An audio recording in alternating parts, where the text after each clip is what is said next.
You must understand that when it comes to the burdens of God, God does not just have burden. If I ask an average believer now in this country, what is the burden of God? You say revival. So, but what is revival? To a teacher, what is revival? To a doctor, what is revival? To a politician, what is revival? To a civil servant, what is revival? To a vocal coach, what is revival? To a music minister, what is what?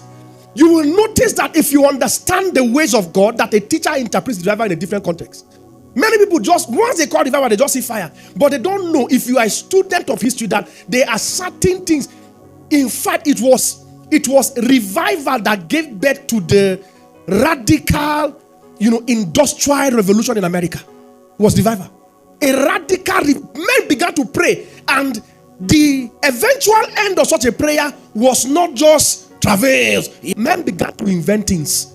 Men began to open up factories. America began to open up to the world, and they began to export. That's how America became the superpower. It was prayer and revival that led to industrial revolution. And many other banking and other sectors, you will hear that some men prayed and they gave birth. To an agriculturist, what is, to a farmer, what is revival? And so when we are saying kingdom relevance, is capturing the burdens of the Lord. Is a farmer hearing what I'm saying in a farming way? What is the burden of God for this particular sector? Why are there still hungry people? Do you know that there's an epidemic of famine in Africa? Yes. In fact, they have said that it has entered Nigeria so bad. People in this country are not, because the Boko Haram thing has affected agriculture. Who has read that before? It has affected it. People are no longer farming. It's why they had to open the border so that rice can enter. If they had left, our farmers would be sustained by that. You'll be buying 1 mudu of rice for 8K. 1 mudu. So who understands this matter?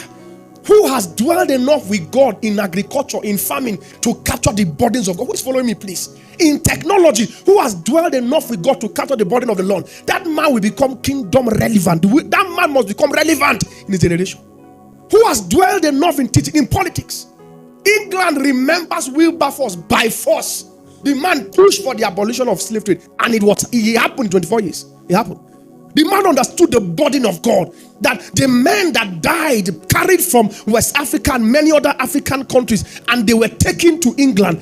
Many of them died in the seas. Many of them were killed in the sea. Many of them on arrival, they died by the hands of their masters. That blood was talking, and Wilberforce heard the cry from heaven, whom shall I send? Who will go for us? Wilberforce was able to trap that burden and arise and said, Lord, do what? Send me. These are relevant kingdom men. So when you think about your profession and money is what you think of, I assure you, you will never rise to the point of relevance in that place.